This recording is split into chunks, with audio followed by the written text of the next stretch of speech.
Thank you so much for coming and participating in this, our second professional development conference.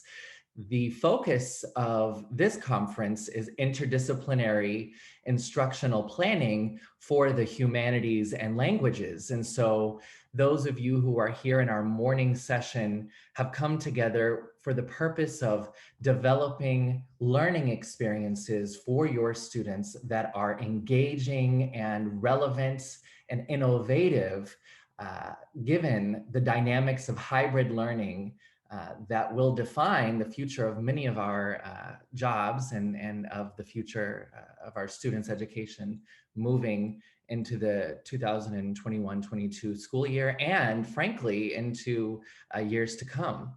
Okay, well, I am Emily Feistritzer, and I am the very proud founder of Teach Now, which came to be Moreland University. As you can tell by looking at me, I was not born yesterday. I'm going to celebrate 8 decades on this planet on July 4th. And one of the greatest accomplishments of my entire life was creating Teach Now. And I actually did that right after I turned 70. So I'm a poster girl for life never stops, and dream big and don't believe in failure. And you can pull off just about anything you want to. I really created Teach Now 10 years ago because I have been in this industry forever. I was a high school science and math teacher a million years ago. I was a college professor in teacher education. I ran the National Center for Education Information for 30 or 40 years, which was a one-stop source of information about education, most having to do with the teaching profession, long before there was an internet. So I've been there, done it all. And I really did feel that somebody needed to go back to the drawing board and answer the question, what's the ideal way to prepare tomorrow's teachers for tomorrow's students in tomorrow's learning world? Because the role of teachers historically has always been to be disseminators of knowledge. In my generation, and I imagine in yours as well, you went to school to learn from the teacher, and if the teacher didn't know it, you didn't learn it. But in the late 1970s, 1990s, we had the internet come along. And so now people can learn anything they want to by just turning on a device and clicking some icons. So what we set out to do was to create programs with an S that are really designed to equip, enable, and empower teachers to be resource-rich problem solvers, is what it boils down to.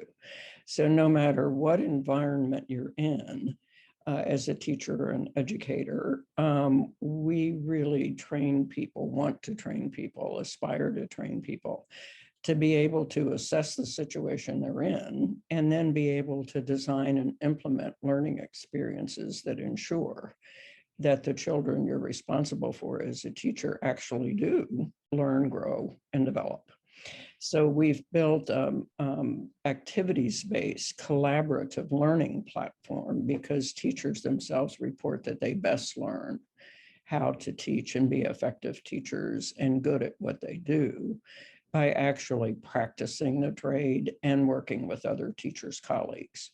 So all of our programs are delivered in this collaborative learning environment. We were doing Zoom in January of 2018. So we were using Zoom as our classroom long before COVID and before it became what everybody's using to interact with each other virtually just about.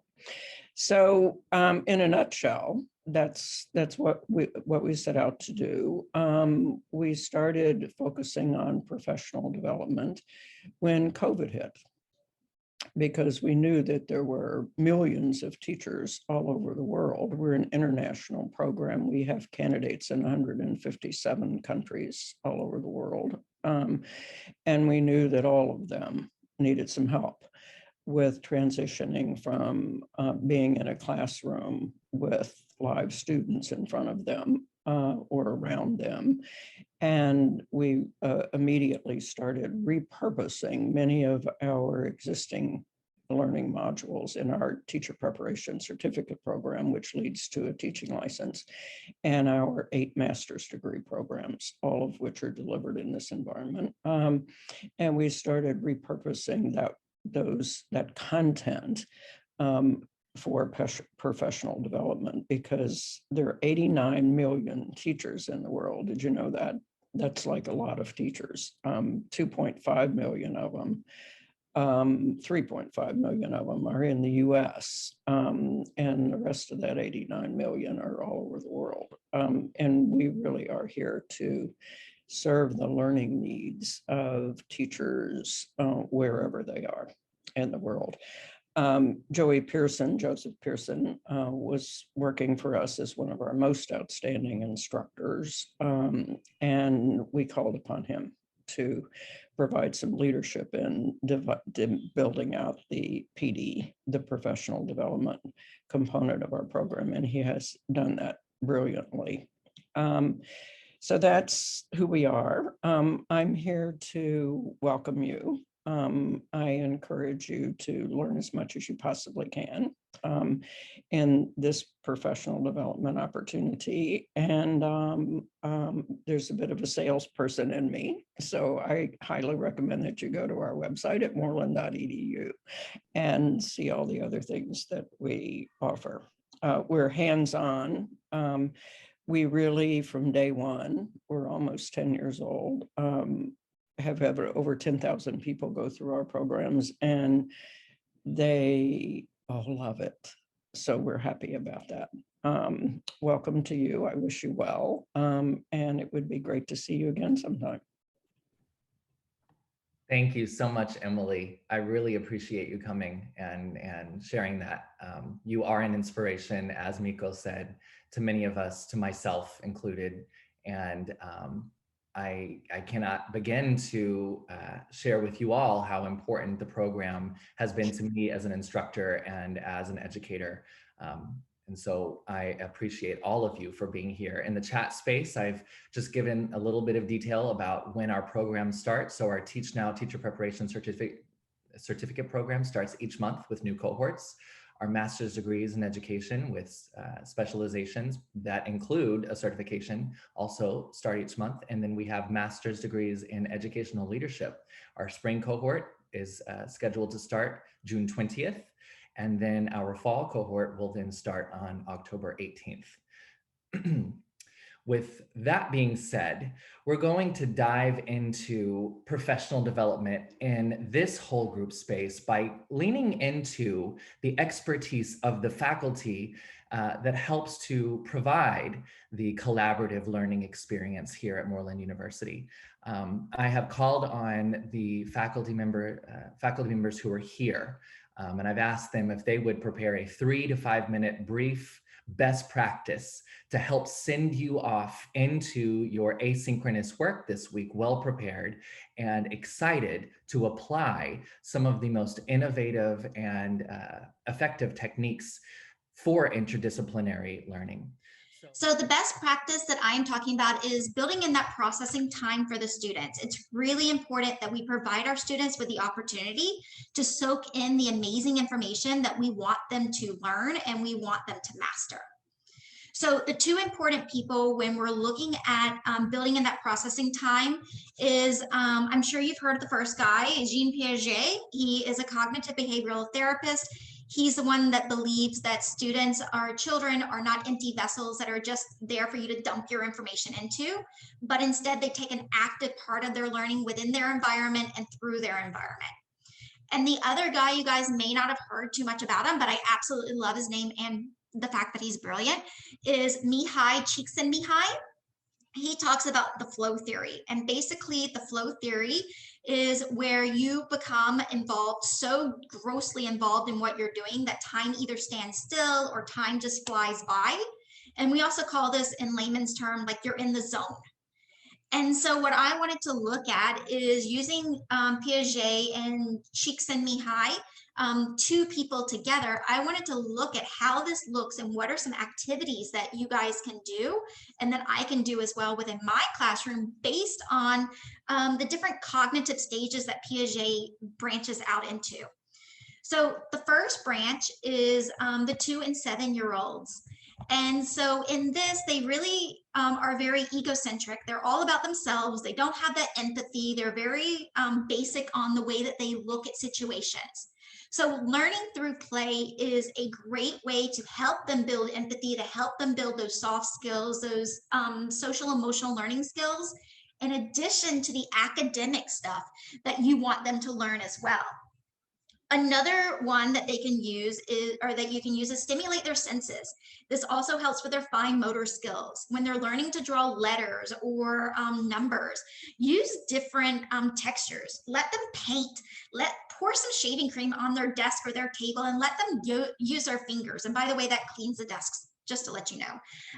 Macaroni, Play-Doh, all of these different ways, sand, lets them really use different kinesthetic activities, and it slows down their actions by allowing them time to process it in a very fun way. Songs, TPR, movement, team building activities, asking students to show letters and lay on the ground with their friends and show the letter S or show the letter M. This is also trying to help them build that collaborative environment. And even at this age, choice is really important to give these students. Help empower them to take ownership of their learning, even at this young age, because we want them to be lifelong learners. We want them to know what they like learning and how they like learning. The next set of group are your 7 to 11-year-olds, and this group of students are able to start making those deeper connections. They're able to understand what rules are, they're following rules. And so here it's really important to set up your norms and expectations. And one of your norms that you should definitely build into everything is your think time. Studies have shown that between 5 and 15 seconds is an appropriate amount of think time. But keep in mind, it depends what your students are like, ELL, any learning differences, you want to adjust that. The whole brain method adds in that TPR, adds in that processing and that collaboration time. And again, choices is another thing you want to add in as well. And then the final group is your 12 and up-year-olds. These are students that are able to think abstractly without using manipulatives in general, according to Piaget. However, we know this isn't necessarily cut and dry. Think time should still be used here. Choices, as you see, that's been a thing from the beginning to the end. Empower the students. And then the final one is the 10 and 2 or the chunk and chew. This means that you should teach no more than 10 minutes at a time and give them between 2 and 3 minutes to chew what you've just taught them. And you can chew in a variety of ways. The think, pair, share, round robins. They can create mind maps. They can journal. They can doodle what they've learned to make those connections. They can walk and talk, which means I play music for my class, and then when I stop, they pair up with someone and then they talk. And then we come back with a group and we're able to build our concepts in a much more depth as well as a much more broader sense, and vote on your feet. These are all things that you can look at as you're working with this group. So I want to kind of to end, I know I really rushed through that and I apologize. 3 to 5 minutes is really fast, but I have 2 questions and I'm going to post them also in the chat box for you. But when you're thinking of your own classroom, what are some things that you already do? What are some processes that are already built in for your students to process their information, to digest it? Or you can talk about and reflect, what are some new strategies that you would like to implement? So my best practices is based on our mindset. So how we think is how we do. How we think is how we treat our students. So I'm a self-proclaimed queen of differentiation. So when you hear that word, do you roll your eyes? Is that the catchphrase for the decade? If there's one thing I do today and switch your mindset of differentiation for students with disabilities and language learners and shift it to, it's a way to motivate and engage all your students. So I broke it down to these models, theory, strategies. They're all interdependent. They don't work in isolation. So you've heard of Howard Gardner's multiple intelligences. So I do want to preface that it's not the same as learning styles. This is, standardized tests test one form of intelligence, but we have people who are artistic, musically inclined, linguistically inclined. So let's take those multiple intelligences to play. And then you also want to talk about multimodal learning. So that's all the senses. So replace your learning styles with this multimodal way of thinking. So on any given day, I might not understand a concept unless I actually do it and experience it. And on another day, I might just be such a visual learner that I'll be hearing someone, but I need to take notes. So think of multimodal learning, music, videos, hands-on, kinesthetic, things like that, all those specific strategies that Christina was talking about. And let's have a mind shift from deficit-based to strength-based or asset-based. What are your students' strengths? Let's focus in on that, especially with interdisciplinary units and projects. Someone might shine in social studies and history, and you're going to bring that piece of it. Let that person lead that part of the project. So let's not look at deficit-based. We do need to know their needs, but let's approach it with what their strengths are.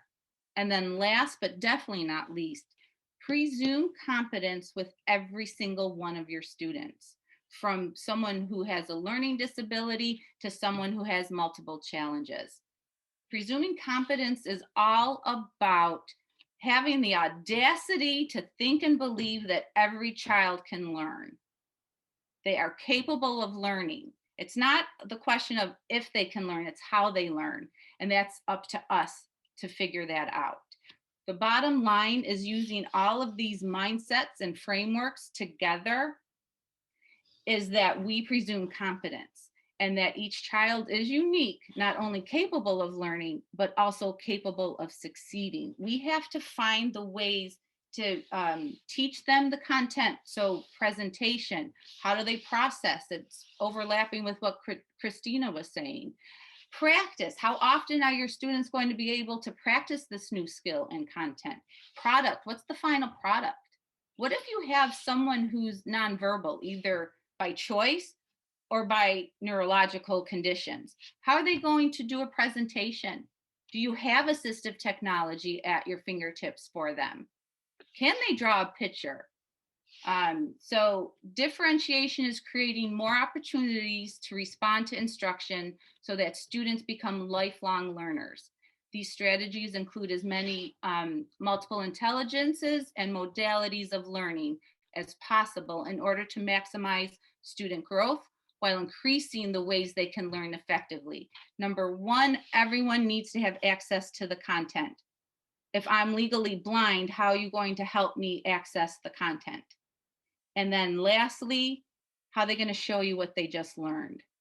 That's what differentiation is. So no more rolling your eyes. That's it. The best practice that I can think of, I've been doing project-based learning for more than 20 years, 25 years. And I've come to managing expectations and specifically conflict resolution skills. So I like to think of project-based learning as in two distinct but overlapping phases. Phase one is when you're creating the culture of collaboration. And phase two is when you are empowering student-led inquiry-based projects. So in phase one, you're creating this culture of collaboration. You're laying the foundation with team building games, getting them used to doing peer and self-assessment, conflict resolution role plays, and getting them used to clearly defined roles in their groups. And in phase two is when it's inquiry-based and student-led projects using the scientific method, having them identify the problem on their own, giving a SMART rubric, and integrating the arts and making it multidisciplinary. And so for the sake of time, I'm just going to focus in on conflict resolution. role plays. Oh,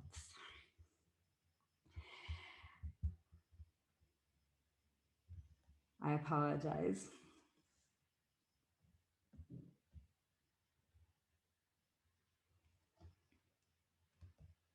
Okay, so conflict can happen for any reason because people are coming together from all different points of view and values and personalities. And it usually comes down to one person isn't pulling their weight or one person is trying to take control. So manage these expectations by having them know what steps to take when conflict arises. And naming, stop the conflict, name the problem, brainstorm and think of solutions together, and then make a choice. And one tool that I like to give them in identifying the problem is just using an I message. So when a conflict arises during the course of the project, you tell the other person how you feel, when they're doing, and because, and how you would like to have them resolve the conflict. And conflicts can be an opportunity for growth and can bring about a much more fruitful project. So it doesn't have to be a negative thing, but I think managing those expectations ahead of time really, and giving the tools necessary for them to resolve the conflicts on their own really helps the success of the project. And to sum up, this is what my mentor taught me so many years ago, is that my goal is to teach myself out of a job. So I would like to create the conditions in which the students can just take it on their own and lead the project to a successful conclusion. And then bring on the next group and train them up. And the question I would ask is, how can rehearsing potential conflicts help ensure the success of project-based learning? Fabulous. Again, another meaningful contribution to this puzzle that we're creating of effective instruction. Not only do we know how to engage and create think time, we know how to differentiate from a couple of best practices, and now we know how to manage this learning environment through conflict resolution. Were these fast? Absolutely. Were they effective? I definitely think so. So thank you to Maria, to Christina, and to Rita. I think in my case with the processing time situation, Christina mentioned that, and I also think that Rita's discussion about strategies and accessibility and things like that. One way that I like to do that is give students a chance to write things down if they want to. And then in that time, it gives them a chance to write down their ideas, you know, notes, good grammar, bad spelling, whatever. But it gives them a minute or two to think about it, to write it down, and then they can talk about it all together or not as the situation presents. I also like to do small groups, so they discuss it with 2 or 3 peers before then presenting it to the whole class.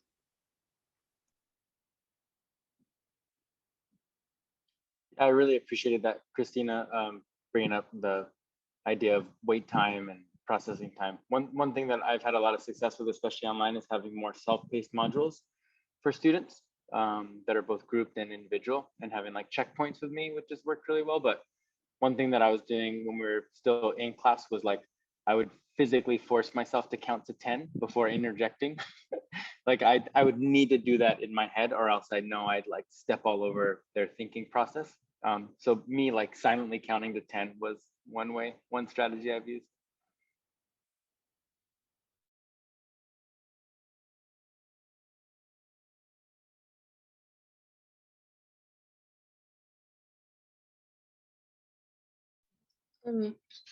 If I can jump in, I really enjoyed Christina's like that 10-minute, the 10-2 thing, and making sure that as you're teaching, you give the students time to like process.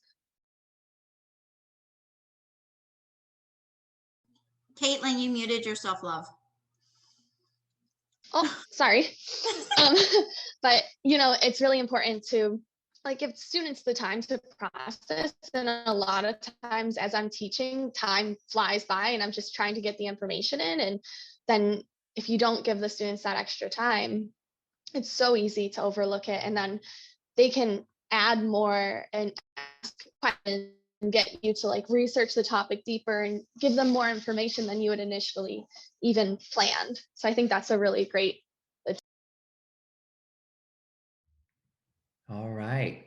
Well, thank you to those folks who shared out.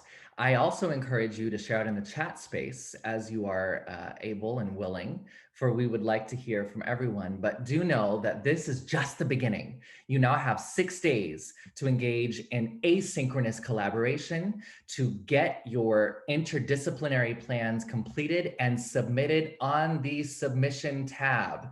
I want us to all say together on the submission tab, because if we don't put it, I'm very serious. If you don't put it on the submission tab, your instructors won't see it. And they, as you can see, have a lot of input, valuable insight to share with you. So as you are working on the open forum with one another, collaborating, sharing ideas, once done, put it on the submission tab so that Christina, Maria, Taylor, and Rita can give you additional insight and input, and then you can receive your CEU certificate of completion. On behalf of Moreland University, thank you so much for being with us, for participating, and for spending this time in this live virtual session. I look forward to seeing you all on the platform and hopefully in one of our institutes in July and August. Take good care. Bye-bye, everybody.